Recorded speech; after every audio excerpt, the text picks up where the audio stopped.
Here we are with some late night training. This is a style of training that I'm doing at the moment. Sometimes when I organize my workout, I'll do it in a way that's similar to the way I'll approach a match. So I might start with trying to get chased and creating a pressure that's basically as far outside as I can imagine. So here I have a supinating, rising escape that is going to get my hand as high as possible. Absolutely fantastic pressure for establishing the high hand, for regripping, and for dominating the post. What you're going to see here is kind of the normal amount of work that I will do in a standard training session. So same kind of idea on this next set. Reverse pressure, so that's great for hitting a person's fingers in a pronating fashion. So really maximizing the rollout. Love this kind of pressure. Right now, in my blocks, every time I get on the table, I'm trying to do more reps at the same weight. So I've done this style of training for basically ever. I kind of always come back to this kind of training, just where it just forces a kind of slow rise in intensity. So here, looking at the post, this is really probably one of your most important exercises. You should, in my opinion, be doing this every single day of your life as an arm wrestler.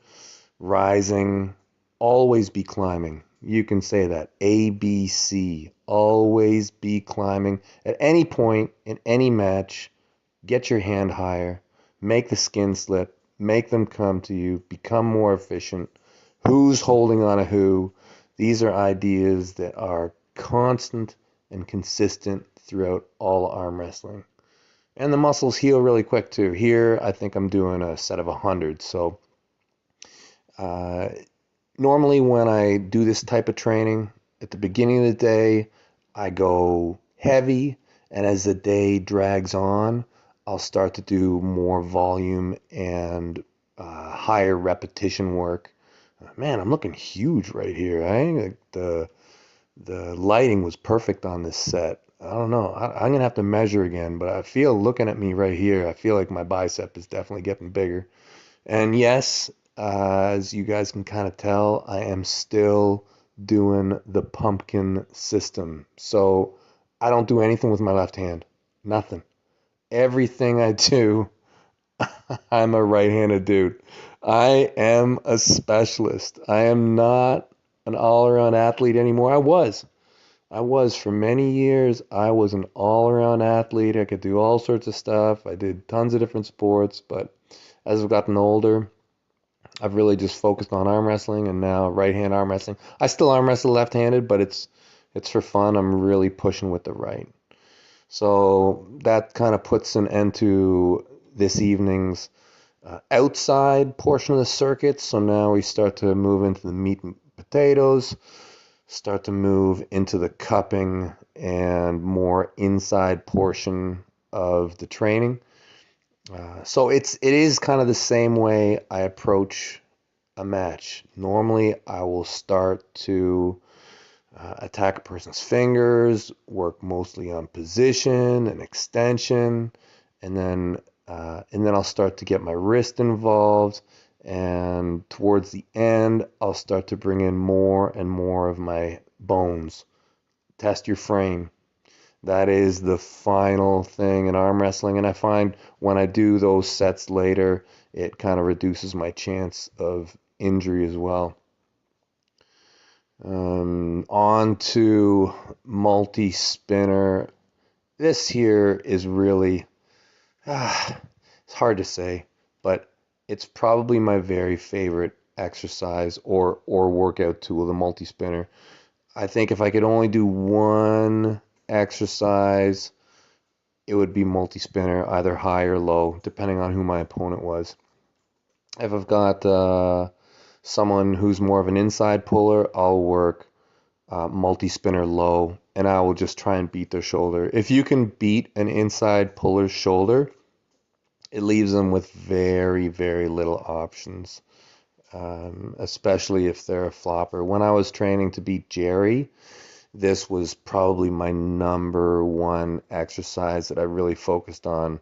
Multi-spinner low cup forces you to commit your shoulder and keep good hand position throughout the process. So it's a real test your frame type of move.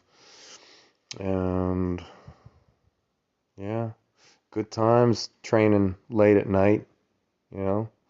Cupinator.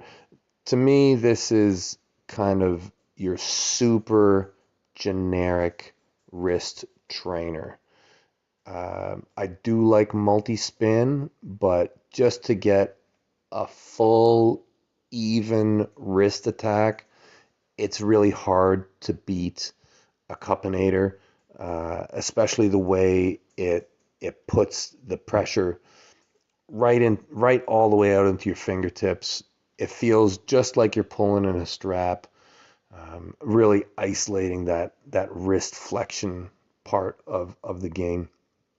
So now I'm starting to get that full, arm wrestling stimulus before I go to bed. I've basically touched on most of the vectors in arm wrestling, and we'll finish it off with a little bit of test your frame, get right in there. So when I do side pressure training, I'm really not doing a lot of side. I'm trying to get as far behind it with my shoulder as possible, so everything's lined up. Here I'm doing a supinating version of pressing.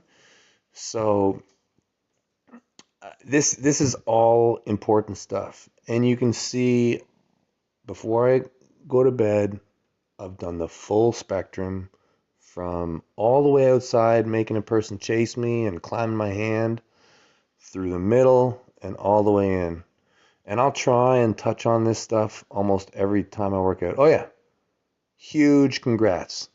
Gennady Kvikfinia, the most intense man in arm wrestling, has just beat my hook cheat record. I'm surprised it lasted this long, but yeah. Congratulations, Gennady.